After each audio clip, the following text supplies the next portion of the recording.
why will my tomatoes not produce tomatoes anymore? And this is William from Ohio. He says he used to have success, but for the last 10 years, the tomatoes will not develop on the vines. He says all the other vegetables seem to grow just fine. Oh, wow. Yeah, so what's wrong with the tomatoes? Well, you know, I have to, I feel his pain because I've had problems with tomatoes too in the last few years, and I finally have moved my garden because it got too shady. Oh, okay. So I've had to move my garden to get more sun because the tomatoes weren't producing tomatoes. Okay. And over 10 years that might happen? Over the 10 possible? years, it could possibly be too much shade for that particular area. Is he rotating his crops around in the garden? That's what I wonder. Get the most sunniest spot. Then pollination, maybe it doesn't say, well, he's not getting fruit, but is he getting flowers?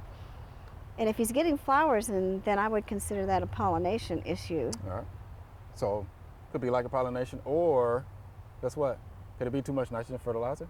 Well, that too. Right. He could, yeah. You can fertilize tomatoes and your vegetables too much. In fact, I don't. Has he soil tested lately? You know, because I did a soil test on my garden and found out that it was high in everything but nitrogen. And so the only thing I put on it was nitrogen in the spring, and that was it. Once. Yeah. I didn't top dress it or anything, and had more success. Yeah. But yeah, tomatoes, put a lot of high nitrogen on those, you'll get lots of green foliage, beautiful but you green won't get foliage. any tomatoes. No tomatoes. So there's a lot of things there. Yeah, there's a lot of different. Yeah, so we talked about pollination, rotation, right? Because you definitely don't want to grow tomatoes in the same place all the time. Yeah. You know, right? Temperature stresses, you know, could be, you know, if it's too hot, and of course the tomato's not going to develop. Right. You know, any fruit, right? Because the flower just abort and drop off. Yeah. Or if it's too cool. Yeah. You know, if it's below 55 degrees, the same thing can happen. All right.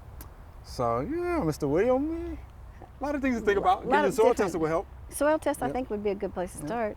Yeah. And just to make sure that he's still got the same amount of sun on the area. Yeah. On his garden, like he has always. Yeah, because tomatoes would love to have full sun. Full sun. Yeah, for sure. All right, Mr. William, check with your local extension agent too. He may have some some answers for you as well. And some better varieties for him. Yeah, and better varieties, sure.